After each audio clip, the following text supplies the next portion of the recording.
अर्नब आया, वो directly studio आया और स्टूडियो से लाइव गया। वो उसका कन्विक्शन का मामला है अर्नब का। जो लोग कहते हैं ना कि ये ऐसा है वैसा है, साइड लेता है और बायस्ड है, वो तो खुद कहता है मैं बायस्ड हूँ।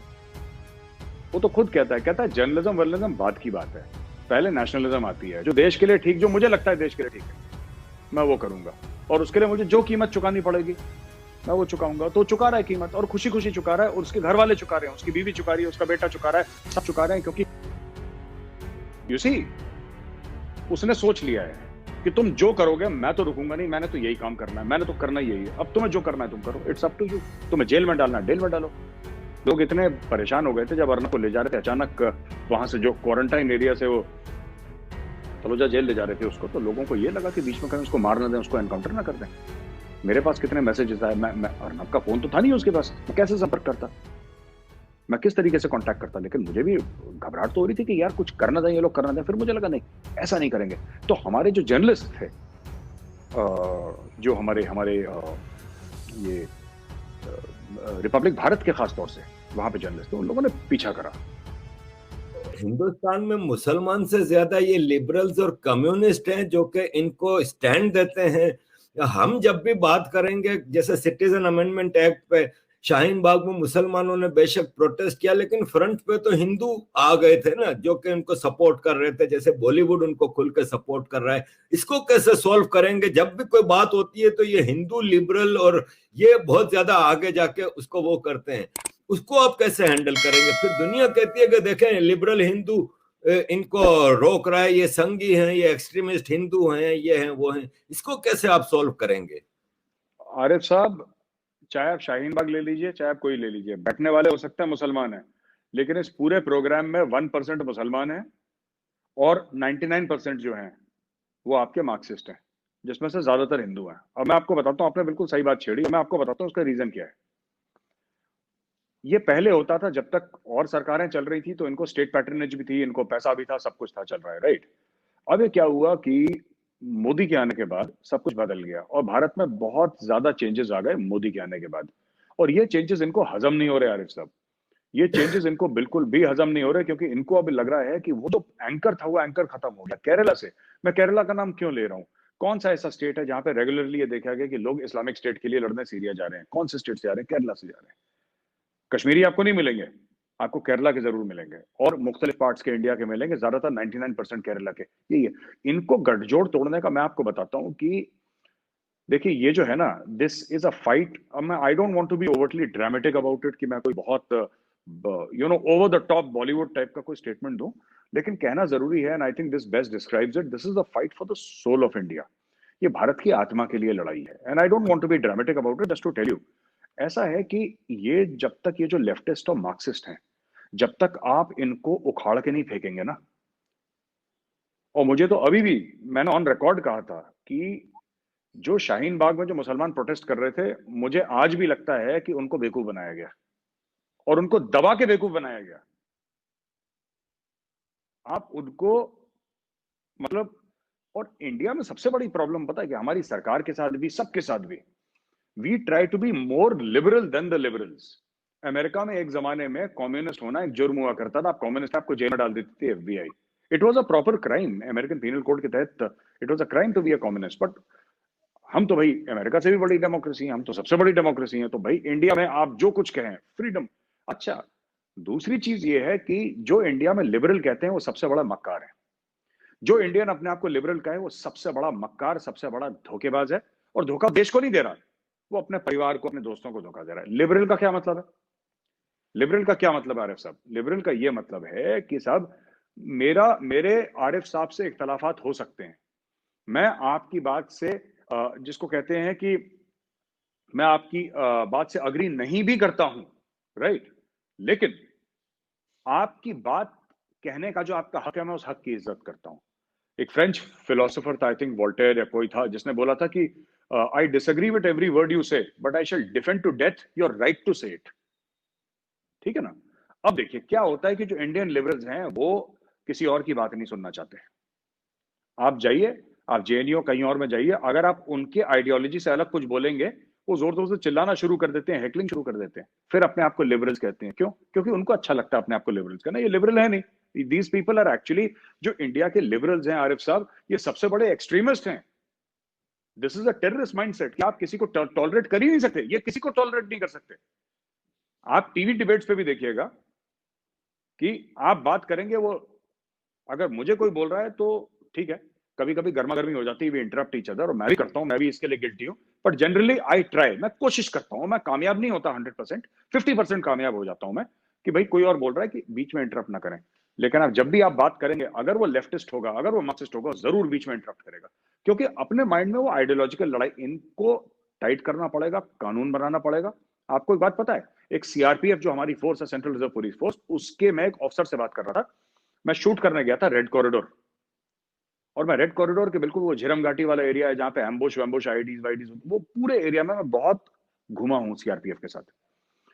वो ऑफिसर, हाईली डेकोरेटेड ऑफिसर, जिसने बहुत एक्शन करा, जिसने बहुत वहां पे नक्सलवाद के खिलाफ लड़ाई लड़ी, बिल्कुल जिसको कहते हैं ना, हिंदी में कहते हैं शेर का बच्चा, उसकी आंख से आंसू निकल गए। और उसने ऑफ कैमरा मुझे एक बात ये बताई, उसने बोला, मेजर साहब आप बताइए सर, मैं नक्सलों के साथ लड़ूं कि मैं कोर्ट में केस लड़ूं?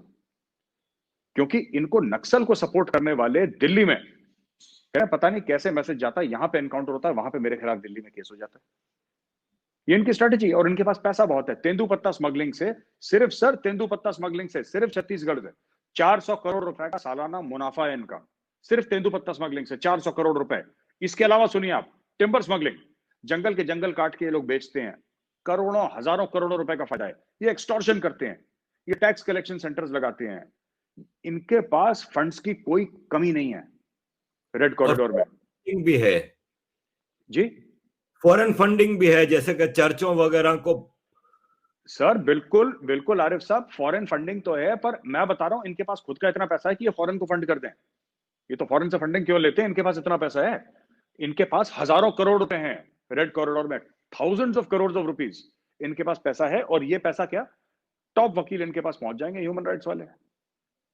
इनके सेट वकील हैं 8-10, उनका काम ही है, ये वहां से फोन आया यहाँ पे केस फाइल करा, यहाँ पे फोन आया केस फाइल करा।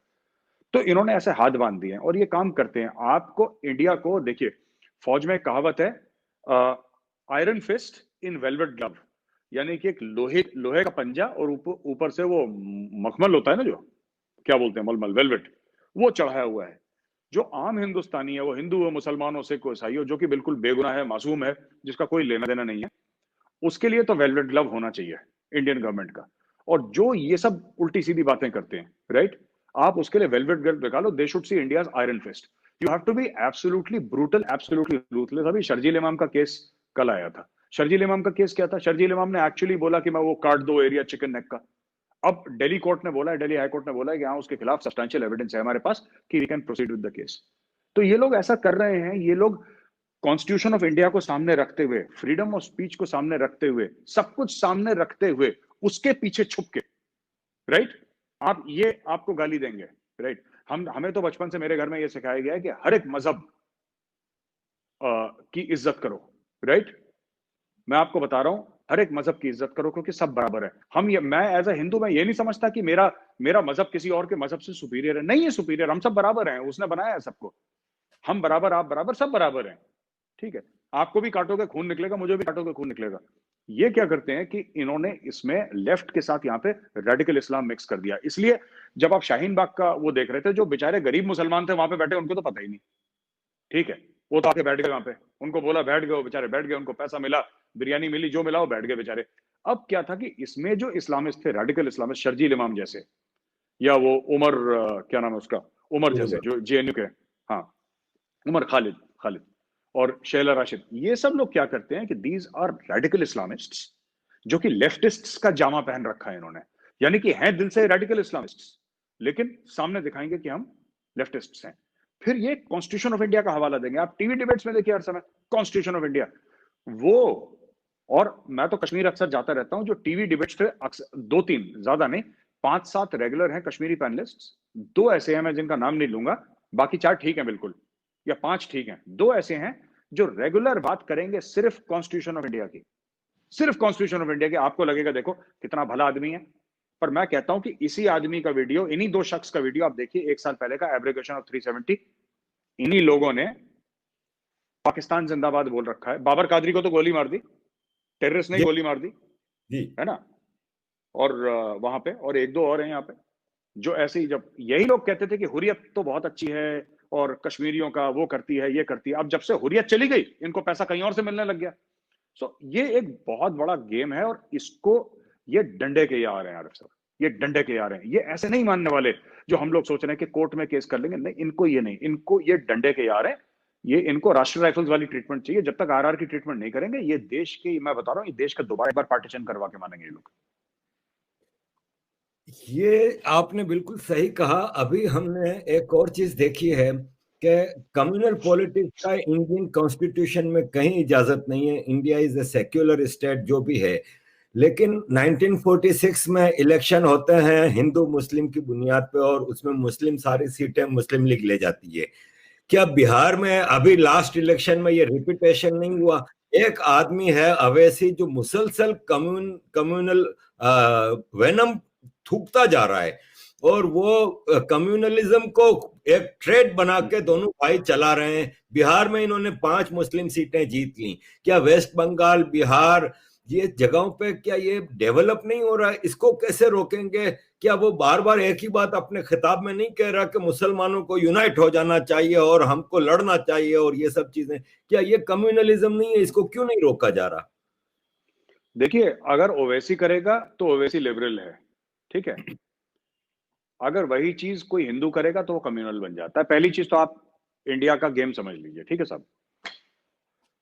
अगर कोई हिंदू कहता है कि साहब जितनी भी शादी हुई हैं इसमें से ज्यादातर जो हैं, जो इंटरफेथ मैरिजेस हुई हैं, तो उसमें लड़का मुसलमान है, लड़की हिंदू है, ये लव जिहाद का जो भी मामला चल रहा है, तो वो कम्युनल हो जाता है। लेकिन अगर उल्टी बात हो जाती है इससे, अगर आप बरखिलाफ ले लें, जहां लड़का हिंदू है, लड़की मुसलमान है, फिर वो हिंदू कम्युनल हो जाता है। ये एक स्टैंडर्ड फीचर है। मैंने आपको क्या बोला ना, beat beat you with your own systems. आपको आप ही के सिस्टम से मारेंगे ये लोग कर रहे हैं। जहां तक ओवैसी की आपने बात करी, ओवैसी की पार्टी का नाम देख लीजिए ना। बीजेपी का नाम क्या है? बीजेपी को कम्युनल, बीजेपी का नाम है भारतीय जनता पार्टी। वो हिंदू जनता पार्टी नहीं है, भारतीय जनता पार्टी है। इसका नाम है क्या, something Muttahid Muslimeen, something like that, right. इसकी AIMM जो भी है, इसका नाम, पार्टी का नाम, ओवैसी की पार्टी का नाम। और उसके भाई, ये इसी का भाई ने तो बोला था कि 15 मिनट के लिए पुलिस हटा दो, फिर हम देखते हैं कि कौन। तो ये सब लोग कम्युनल हैं और ये वोट जीत रहे हैं। मैं आपको बताता हूं इसका फिर क्या होगा। ये, इससे फसाद होगा, मैं आपको बता रहा हूं। ओवैसी यही चीज जो उसको बिहार में सक्सेस मिला, ओवैसी कहीं और करेगा। और ये जितनी भी लेडी जर्नलिस्ट्स हैं, कुछ, और कुछ मेल जर्नलिस्ट्स हैं, right, who right for various publications in India, है ना, ये विक्टिम कार्ड खेलने में साहब ये ऐसे हैं आरिफ साहब कि आप हैरान हो जाएंगे। ये आपको मारेंगे, आपकी गर्दन उतारेंगे, फिर ये बेचारे भी बनेंगे और लोग इनके साथ सिंपैथाइज भी करेंगे, इनको पैसे भी देंगे और इनको घर तक भी छोड़ने जाएंगे। इन्होंने एक ऐसा निजाम यहाँ पे इंडिया में बना रखा है कि खास तौर से 2-3 जर्नलिस्ट हैं ऐसे, जिसमें 2 लेडीज हैं और एक, देयर इज वन मैन। अब आप चुटकी बताते, आप देखिए किस तरीके से विक्टिम, हाय हम विक्टिम हैं, वी आर विक्टिम्स, हमारे साथ बुरा हुआ है। और पार्टी में जब मिलते हैं तो आपस में एक दूसरे से यही बोलते हैं कि हमने हिंदुओं के ऊपर 800 साल राज करा। अगर हिंदुओं के ऊपर आपने 800 साल राज करा है, जो कि हम कह रहे हैं आपने करा, मना नहीं कर रहे, हम नहीं कह रहे कि आपने नहीं करा, आपने करा है। अगर आपने हिंदुओं के ऊपर 800 साल राज करा है, तो कुछ साल हिंदू भी कर लें, तो फिर आपको क्यों बुरा लगता है? ये तो क्रिकेट का गेम है आरिफ साहब, यहाँ पे बैटिंग सबकी आती है, कर लें। अगर कोई गलत कर रहा है तो हिंदुस्तान का संविधान है, आपने तो तब राज करा था जब कोई भारत में संविधान था ही नहीं। वो बादशाह सलामत हुआ था, बादशाह सलामत कहता है अच्छा तुम हिंदू हो, अच्छा ठीक है, मैं शाम को बोर हो रहा हूँ और कुछ है नहीं, नाच गाना तो हो नहीं रहा, अच्छा 10 हिंदुओं को बुला के जरा सर काटो, मैं यही देखता हूँ। बोर हो रहा है, वो कर सकता है, कौन पूछने वाला है।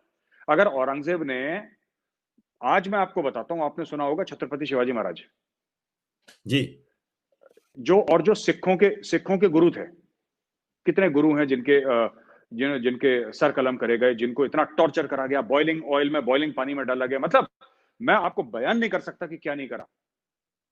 इन लोगों ने क्यों जन्म लिया, छत्रपति शिवाजी ने क्यों जन्म लिया, सिख गुरुओं ने क्यों जन्म लिया? क्योंकि हिंदुओं को इतना ज्यादा टॉर्चर कर लिया कि किसी ना किसी को तलवार उठानी पड़ती।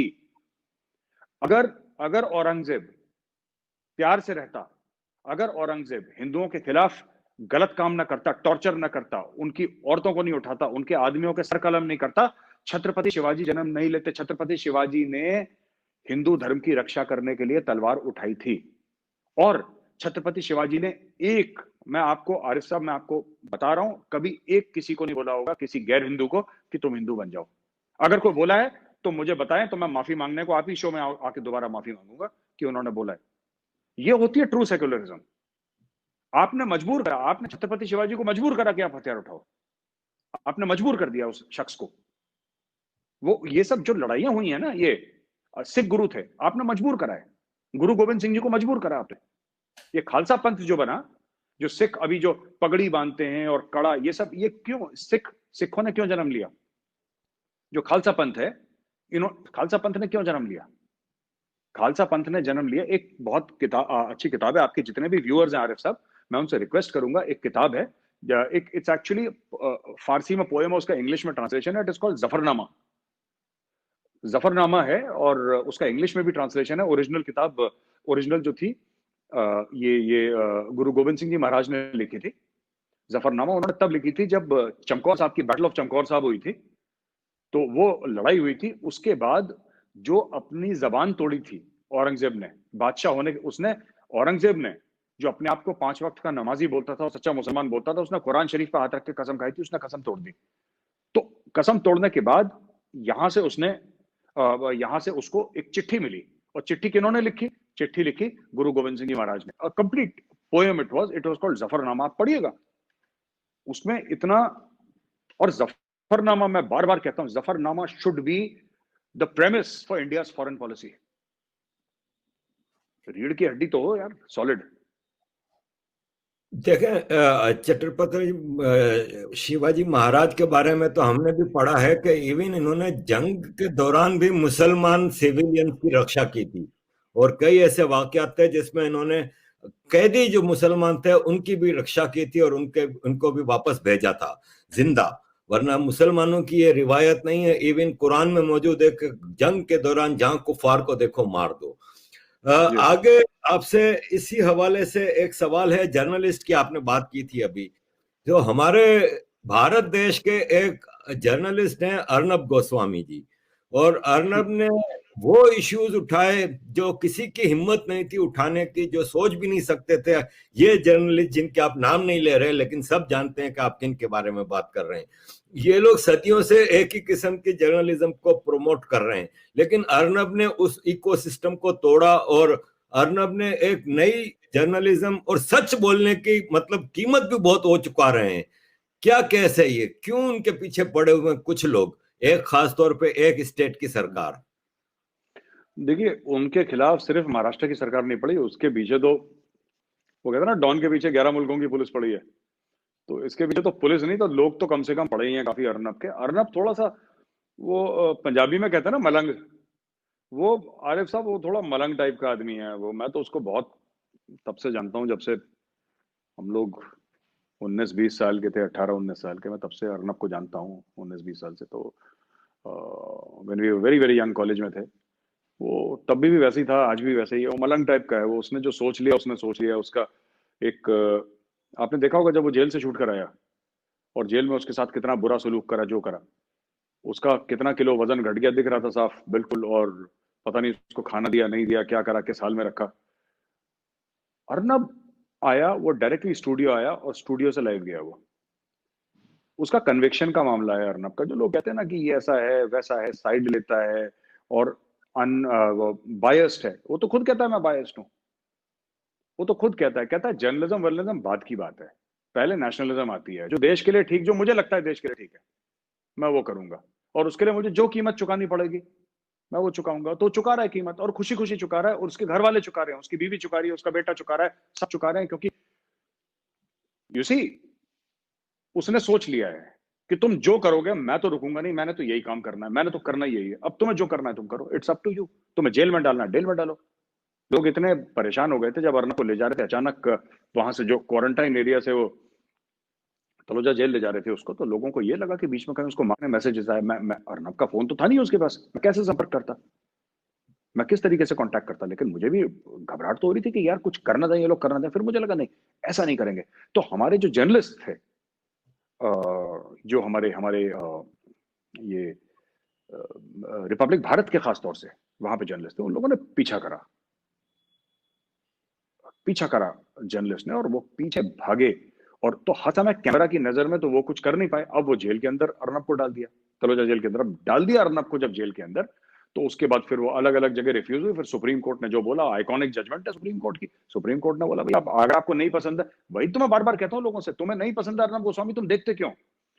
और ये लोग इतने बेवकूफ हैं जो अर्नब को अपोज करते हैं, ये देखेंगे भी अर्नब की शो, या अर्नब की शो देखते भी हैं, फिर अर्नब को, रिपब्लिक को गाली भी देते हैं, और अगले दिन फिर 7 बजे पूछता है भारत, टीवी खोल के बैठ जाएंगे उसके सामने। अरे तुम्हें अर्नब नहीं पसंद है ना, उसकी शक्ल नहीं पसंद है, मत देखो उसको। अर्नब तुम्हारे घर गया था हाथ जोड़ के कि भाई साहब आ जाओ, ये देखेंगे फिर। तो ये इन लोगों का, you can't do anything about such people. वो अपने काम पे लगा हुआ है। मेरी कल भी उससे मुलाकात हुई थी अर्नब से, तो वो लगा हुआ है अपने काम पे। परसों मिला था मैं, कल नहीं मिला था, परसों मिला था। वो अपने काम पे लगा हुआ, वो नहीं रुकने वाला। आरिफ साहब, अच्छा, मेजर साहब, सरहद के उस पार चलते हैं। एक वहां पे जमात है पीटीएम। आपने देखा होगा कि पख्तून को पाकिस्तान की पंजाबी आर्मी ने हमेशा यूज किया। इवन 1948 में जेएनके में भी इन्फिल्ट्रेशन पख्तूनों के जरिए करवाई गई। अफगान वॉर में पख्तून टेररिस्ट भी पख्तून था, मर भी पख्तून रहा था, और पंजाबी आर्मी डॉलर लूट रही थी। पीटीएम की सूरत में एक पख्तून रिवाइवल हुई है। आप किस तरह इसको देखते हैं? क्या ये reunification of Pakhtun belt across Durand line आप देख रहे हैं होता हुआ? ये कहां जाएगी पीटीएम? आरिफ साहब, एक तो मैं पीटीएम को देख के बड़ा सरप्राइज हूँ। मुझे ना बात समझ में नहीं आती, क्योंकि पठानों पे कोई राज नहीं कर पाया। थोड़े समय के लिए उस एरिया पे राज था जब महाराजा रंजीत सिंह जी थे। पठानों पे तो कभी, पठानों ने तो सोवियत रशिया को, यू नो उससे भिड़ गए, सोवियत रशिया से भिड़ गए। पठान भिड़ गए आपके अमेरिका से भिड़ गए। तो जो पीटीएम है, PTM is a totally peaceful movement. अब ये दूसरी बार हम देख रहे हैं। एक तो वो फ्रंटियर गांधी थे, खान अब्दुल गफार खान, जिनके वो खुदाई खिदमतगार थे और ये सब लोग थे। तो वो हमने देखा कि पठान पीसफुल है। तो ये सबसे बड़ा कॉन्ट्रडिक्शन जो मुझे लग रहा है, कॉन्ट्रडिक्शन नहीं कहूंगा बट है भी कॉन्ट्रडिक्शन, विरोधाभास जिसको हिंदी में कहते हैं, कि पीसफुल पठान हम देख रहे हैं, क्योंकि वहां पे वायलेंस नहीं हुआ पीटीएम की रैलीज में ना। वो मंजूर पश्तीन है, वो तकरीर करता है, लाखों लोग इकट्ठा हो जाते हैं। पर देखिए, एक बात तो मैं मानता हूं, और आरिफ साहब आप भी मानेंगे, ड्यूरेंट लाइन जो है ये फेक है। ड्यूरेंट लाइन फेक है। जो ग्रेटर पश्तूनिस्तान की बात करते हैं, चाहे वो इस तरफ हो चाहे वो उस तरफ हो, ड्यूरेंट लाइन के वेस्ट में हो, ड्यूरेंट लाइन के ईस्ट में हो, right, whether it is Khyber Pakhtunkhwa और वेदर इट इज अफगानिस्तान, ये हैं कल्चरली एक ही हैं लोग, ठीक है। They are one people, and Durand line was created by the British. It is a fake line. और मैं बता रहा हूं, ये जो पाकिस्तान कहता है ना कि यार तालिबान अगर आ जाएगा वहां पे, इख्तिदार में आ जाएगा काबुल में, तो कुछ फायदा, तालिबान भी नहीं मानता ड्यूरेंट लाइन को। तालिबान 24 घंटे राज नहीं कर सकता जिस दिन ये बोलता है कि वी एक्सेप्ट ड्यूरेंट लाइन। तो पाकिस्तान को लग रहा है कि अभी तो ठीक है, हम इंडियन एम्बेसी पे हमला करवा दें और अमेरिकन पे हमला करवा दें, पैसे लूट दें, कल की कल देखेंगे, कल की कल नहीं देखेंगे। अगर तालिबान ने भी राज करा, Taliban cannot accept Durand line. ये सबसे बड़ी इनकी जो एक्लीज हील है, जो सबसे बड़ी दुखती रग है, यही है। जो बॉर्डर है Durand line between Afghanistan and Pakistan, ये सब, ये जो पश्तून तहफुज मूवमेंट है, ये कभी ये लोग अग्री नहीं करेंगे। और पश्तून तहफुज मूवमेंट का साहब, आप जलालाबाद से लेकर काबुल, कंधार, कहीं पर भी जाइए, पश्तून तहफुज मूवमेंट का बच्चा बच्चा जानता है, वाकिफ है उससे, बच्चा बच्चा सपोर्ट करता है। ये बहुत बड़ी बात है। और मंजूर पश्तीन की उम्र क्या है? अभी तो कुछ भी नहीं, बच्चा ही सा है मंजूर पश्तीन, छोटा सा ही तो है। उसकी क्या उम्र है? एक अकेले बंदे ने ऐसा बिल्कुल, जिसको कहते हैं ना ट्रक की बत्ती के पीछे लगा रखा है पूरी पाकिस्तानी आर्मी। और आप बिल्कुल ठीक कह रहे हैं। आप ये तो छोड़ दीजिए, 1979-89 के बीच में जो वहां पे लड़े, जो यहां से गए लड़ने के लिए, पाकिस्तान से भी पठान थे, राइट। जो 47-48 में इंडिया आए कबाली, वो पठान थे। जो इन्होंने शुरू में 90s में जो कश्मीर में भेजे थे पठान भेजने के लिए, वो अफगान, वो पठान थे। तो ये तो, जब इनको लगता है कि हम कुछ ऐसा करें जिसमें कि यू नो किसी और का बच्चा मरे, ये पठान को भेजते हैं। पाकिस्तानियों की बात कर रहा हूं। पंजाबी फौज डॉलर लूटती है, और जब जब भी पंजाबी फौज, पाकिस्तानी पंजाबी फौज लड़ी है, उसने मार खाई है। इनकी बहुत बुरी पिटाई हुई है। ये जब भी हीरो बनते हैं मार खाते हैं। ये एक सबसे बड़ा जो हीरो है पाकिस्तान का कारगिल वॉर का, उसका नाम है कैप्टन कर्नल शेर खान, जिसको पाकिस्तान का जो हाईएस्ट गैलेंट्री अवार्ड है, उसको एक इंडियन ब्रिगेडियर के रिकमेंडेशन पे मिला था।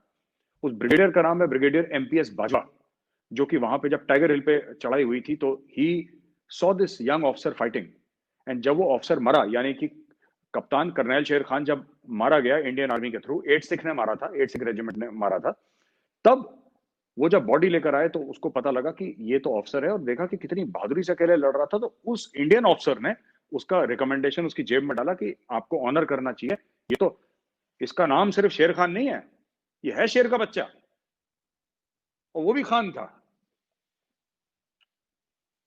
वो भी पठान था, जो कारगिल में जो शहीद हुआ अपने देश के लिए, अपनी कौम के लिए, अपने मुल्क के लिए।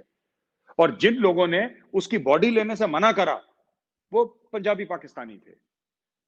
तो पंजाबी पाकिस्तानियों का किरदार ही यही है, इधर से पैसे ले लो, 2 रुपए यहां से ले लो, इसको झूठ बोल दो, ये सब। लड़ता तो पठान है इनके लिए। सर, अफगानिस्तान के बारे में एक सवाल है, लेकिन इससे पहले चूंकि आर्मी की बात निकली तो मैं आपसे एक एज ए सोल्जर आपसे एक सवाल करूंगा कि आपने आर्मी में, इंडियन प्रोफेशनल आर्मी है उसमें काम किया है, आपने कई बार ऐसी पाकिस्तानी आर्मी को भी वॉच किया होगा। आप as a professional soldier Pakistan की आर्मी को कैसे देखते हैं? क्योंकि अक्सर मैंने देखा है कि इंडियन जो फौजी हैं वो तारीफ करते हैं कि पाकिस्तान की आर्मी अच्छी है, लेकिन हमारे पापा जॉन्स वाली आर्मी को आप कैसे देखते हैं? आरिफ साहब, कर्नल एंड बिलो, मैं आपको एक लाइन में पाकिस्तानी आर्मी का पूरा किरदार बता देता हूं, कैरेक्टर, चरित्र बता देता हूं। Colonel and below highly professional, brigadier and above to chief of army staff highly corrupt. अगर कोई ये बोले, आरिफ साहब, अगर कोई ये बोले कि पाकिस्तानी आर्मी को काम नहीं आता तो आर्मी झूठ बोल रही है, तो वो आदमी झूठ बोल रहा है। पाकिस्तानी आर्मी को काम आता है, इट इज जस्ट दैट जो बटालियन लेवल पे, इन्फेंट्री बटालियन लेवल पे उनका, I think lieutenant colonel command करता है इन्फेंट्री बटालियन, वो लेफ्टिनेंट कर्नल और उसके जवान, उनकी ड्रिल्स आप देख लीजिए, उनका फायर डिसिप्लिन देख लीजिए, जब वो पेट्रोल में जाते हैं वो उनका, हम लोग तो क्या 2-4 चीजें ही तो देखते हैं हम लोग की, उनकी बेयरिंग देख लीजिए, उनका टर्नआउट देख लीजिए, उनका टैक्टिकल मूवमेंट देख लीजिए, उनका सब देख लीजिए। At the battalion level, colonel and below very professional, पर brigadier, major general, lieutenant general, chief of army staff, जो उनके टॉप रैंक्स हैं, they are a highly political, be highly corrupt, and 3 all of them want to leave Pakistan. सब के सब इनके brigadiers ऊपर सब चाहते हैं कि जल्दी से जल्दी पाकिस्तान छोड़ें, डुअल पासपोर्ट लेके। आपने पाकिस्तान का फायदा उठाया, आपने कोई पब्लिक सर्विस नहीं करी, आपने पाकिस्तान का फायदा उठाया। पापा जॉन की आपने बात करी, आपने पापा जॉन की बात करी, वो है किधर? आसिम सलीम बाजवा जो है वो है किधर? वो अमेरिका भाग गया। और बड़े पाकिस्तानी उसके ऊपर वो कर रहे थे, बड़े आंसू बहा रहे थे कि साहब, मेजर साहब, आपने गलत बात बोल दी, हमारे जनरल साहब हैं वो, और बड़े हम काबिल एहतराम हैं, और उन्होंने पाकिस्तानी फौज ये है वो है। उसने इनके पीछे लात मारी, उनको बोला बाय बाय बेटा, मेरे पास, मैं अपना पिज्जा बेचूंगा कि तुम लोगों के मुंह लगूंगा? वो अपना पापा जॉन का पिज्जा बेच रहा है वहां पे, उसको क्या फर्क पड़ता है? अब वो क्यों गया मैं आपको बताता हूँ, हो सकता है कल वो वापस आ जाए, पर वो गया ये क्योंकि वहां पे रिजाइन हो गया वो, उसका जो प्राइम मिनिस्टर के पास था, और जो सीपैक का चेयरमैन था, भाई वो ऑर्डिनेंस तो लैप्स हो गई सीपैक की। अब वो खुद पाकिस्तानी कह रहे हैं कि ऐसा कोई पोजीशन थी नहीं, पाकिस्तानी खुद कह रहे हैं, पार्लियामेंट में कह रहे हैं कि साहब ऐसी कोई चेयरमैन सीपैक की तो कोई पोजीशन थी नहीं, तो भैया तुम तनख्वाह किसको दे रहे थे फिर? वो आदमी फाइलों पे कैसे साइन कर रहा था? वो आदमी हुक्म कैसे दे रहा था? जब दोबारा शुरू होगा सीपैक, जब चाइना, अभी तो रुक गया सीपैक, जब चाइना दोबारा पैसे डालेगा तब देख लेंगे, वरना कोई बात नहीं। तो ये चीज है। मेजर साहब, 2-3 सवाल रह गए, मुझे पता है टाइम बहुत ज्यादा हो गया है, 2-3 जरूरी सवाल रह गए।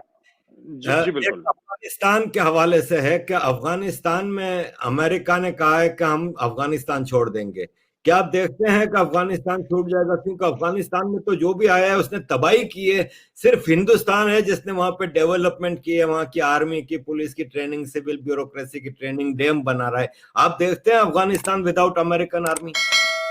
नहीं सर, ऐसा नहीं होगा।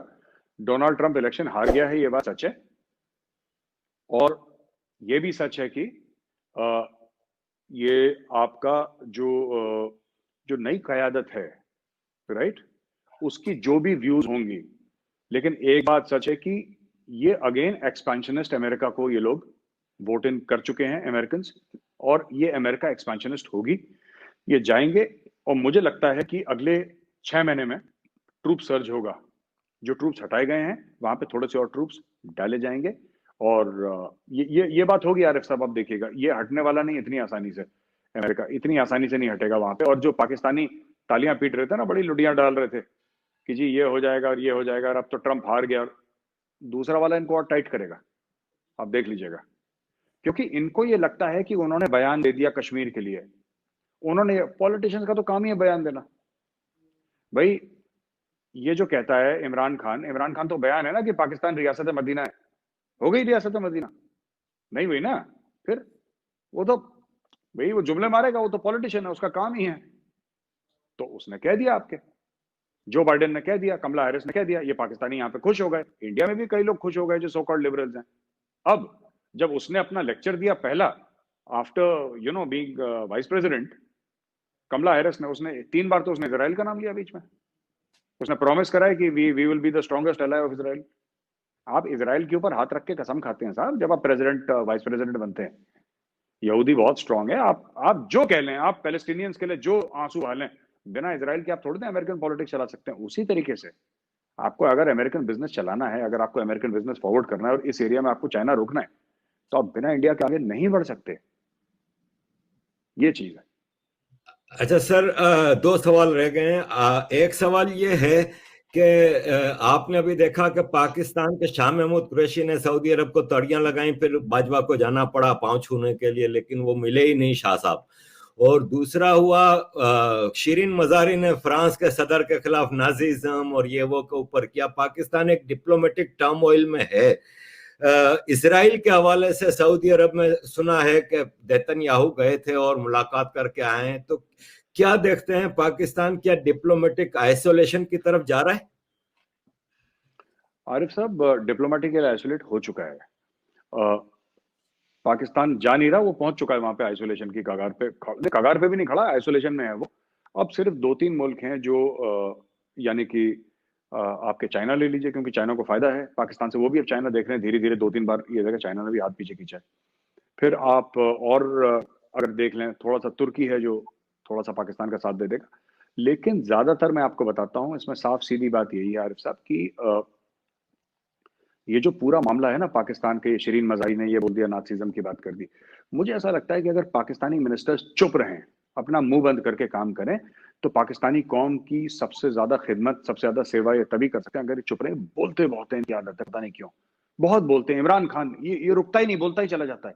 शिरीन मजारी तो पुरानी डिफॉल्टर है। क्यों बोलते हो इतना? चुप रहो। Say something when you have something to say. If you don't have anything to say nothing, चुप रहो। ये सिंपल सी एक अपनी पॉलिसी होनी चाहिए किसी भी मुल्क की। ये आपने एक, अच्छा एक बात बताइए, आपने बोल दिया फ्रांस को कि नाजीज्म वगैरह, उसे क्या हासिल हो गया आपको? फ्रांस नाजी हो गया? नहीं हुआ ना। अब क्या होगा? अब क्या हुआ? अब क्या होगा नेक्स्ट? कि जैसे सऊदी अरेबिया ने आम पाकिस्तानियों को तंग करना शुरू कर दिया है, अब वहां पे जो पाकिस्तानी आएंगे उनको तंग करना शुरू कर देगा। आपके रेमिटेंसेस पे फर्क पड़ेगा। वहां पे तो खैर फिर भी डेमोक्रेसी है, इतने खुलेआम तंग नहीं कर सकते, चुपचाप ही करेंगे तंग। जितने भी अरब शेखडम्स हैं उन्होंने तो बोल दिया निकालो, अब वो टाइट कर रहे हैं। तो मुझे लगता है ये फेलियर ऑफ फॉरेन पॉलिसी भी नहीं है पाकिस्तान की, ये किसी किस्म का, ये पता नहीं क्या ड्रग एडिक्ट्स हैं ये लोग के, अजीब सा बिहेवियर है। मुझे समझ में नहीं आता है बिहेवियर कि कोई अपनी कौम के खिलाफ इतना कैसे हो सकता है। जब शिरीन मजारी ने अपना मुंह खोला था या ट्वीट करा था कि शिरीन मजारी साहिबा ने ये रियलाइज नहीं करा था कि पाकिस्तान को कितना नुकसान पहुंचा रहे हैं लोग। अगर आपको ऐसा लगता है कि फ्रांस में कुछ ऐसे कार्टून बने हैं, प्रॉफिट साहब की गुस्ताखी हुई है, तो आप उनके साथ डिप्लोमेटिकली एंगेज करें। आप उनको बोलेंगे साहब हमारी हमारी जो दिल आजारी हुई है और मुसलमान इस चीज को अप्रिशिएट नहीं करते, इससे और मामला बिगड़ेगा दो मुल्कों के बीच में। एक एक तरीका होता है। देखिए, फ्रांस की एक अलग फिलोसफी है। हम फ्रांस को ये नहीं कह सकते कि तुम सही हो कि गलत हो, ठीक है? तो पाकिस्तान को उसके साथ एंगेज करना चाहिए। आपके जो इंटेलेक्चुअल्स पाकिस्तान में हैं अभी भी लोग, there are people who are intellectual people. आप उनको भेजें, आप उनकी सिविल सोसाइटी के साथ एंगेज करें। एक तरीका होता है, आपने ट्वीट कर दिया कि तुम नाज़ी हो, अच्छा फिर क्या हुआ? तो हुआ क्या उससे? एंड रिजल्ट क्या निकला? ठीक डिलीट है। डिलीट अब करनी पड़ी। हाँ, वो देखिए अब उसकी इज्जत पहले भी नहीं थी, तो डिलीट करके कोई फर्क तो पड़ा नहीं। लेकिन मैं ये कहना चाहता हूं कि अगर किसी ने जैसे प्रॉफिट साहब के खिलाफ ही कुछ बोला है, तो आप जरूर उनको एक डिप्लोमेटिक तरीके से काउंटर करिए। आप उनके साथ बातचीत करिए, आप बोलिए साहब ये गलत चीज है। अगर फ्रांस में ठीक है फ्रीडम ऑफ एक्सप्रेशन है, लेकिन हमारी ये राय है कि इतना नहीं होना चाहिए, एक लेवल तक होना चाहिए।